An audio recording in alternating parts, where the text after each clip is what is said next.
Well, Professor Sharon, thank you for joining us here in Jerusalem Dateline. You know, a lot of people need to understand, I think, some of the basic tenets of Islam. What are the pillars of Islam? Well, there are 5 pillars of Islam. The first one is the profession of faith. Second one is prayer, which means every Muslim is going to pray 5 times a day. The other one is to give alms. It's called zakat.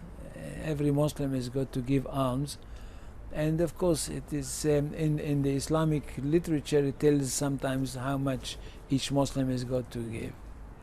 And every Muslim is going to go on pilgrimage, the hajj, hajj to Mecca, and every Muslim is going to fast in Ramadan during the whole month of Ramadan. These are the basic 5 principles of Islam, to which one can add another principle which is not part of the 5, but it's very important in Islam, is this the principle of the holy war. The holy war against the infidels in order to create from Islam a world religion, and not only a world religion but also a world government. Because religion and government in Islam is one and the same. It's not like in Christianity when you've got the church is one thing and the ruling and the government is another thing. There is no Caesar and God. There is no such a thing in Islam. And what is this difference, this terms between the house of peace and the house of war? The house of peace is very simple. The house of peace is the territory in which Islam rules. That's the house of peace. The house of war is the territory in which Islam should be ruling, and in the future it will rule. Islam would rule that area, and it would be part of the Islamic Empire. So there are 2 parts. The world is divided not only geographically, but it's also divided religiously. And religiously, it's divided into these 2 parts: the house of Islam, the house of peace, which is the house of Islam; the house of war, which is the house of the non-Muslims. So, if you come from America, then you are harbi. You come from the house of war.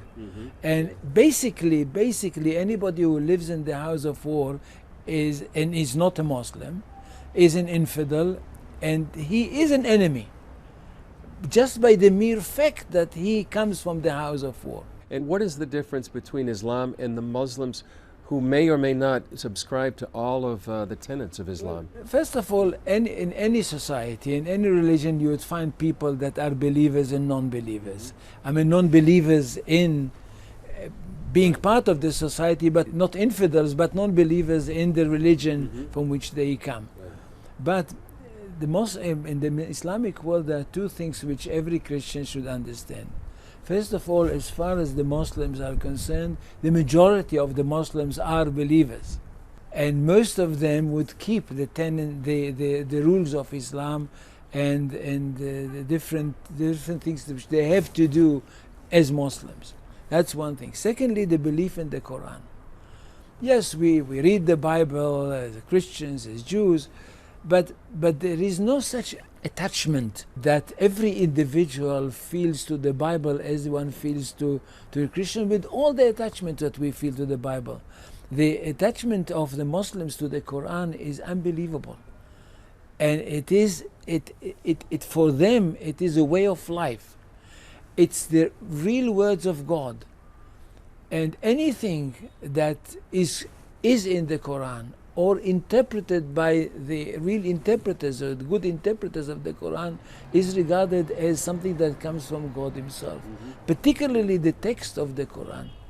And this is something which one ought to understand. The holiness of the Quran is like a holiness of a guidebook that guides you in every step that you do if you are a Muslim and a real Muslim. Now, yes, we know that in the Christian world and the Jewish world, we regard the Bible as the Word of God. But it's very hard to explain it, that there is a tremendous difference between the attitude of Christian or Jew to the Bible and the Muslim to the Quran.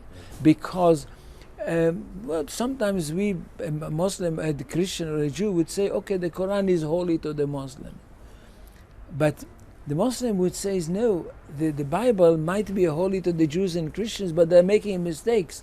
They were not such good custodians of the Bible. That's why the Quran came to correct all the mistakes of the Jews and the Christians in the Bible. Well, thank you, Professor Sharon. Appreciate your insight and understanding. Pleasure.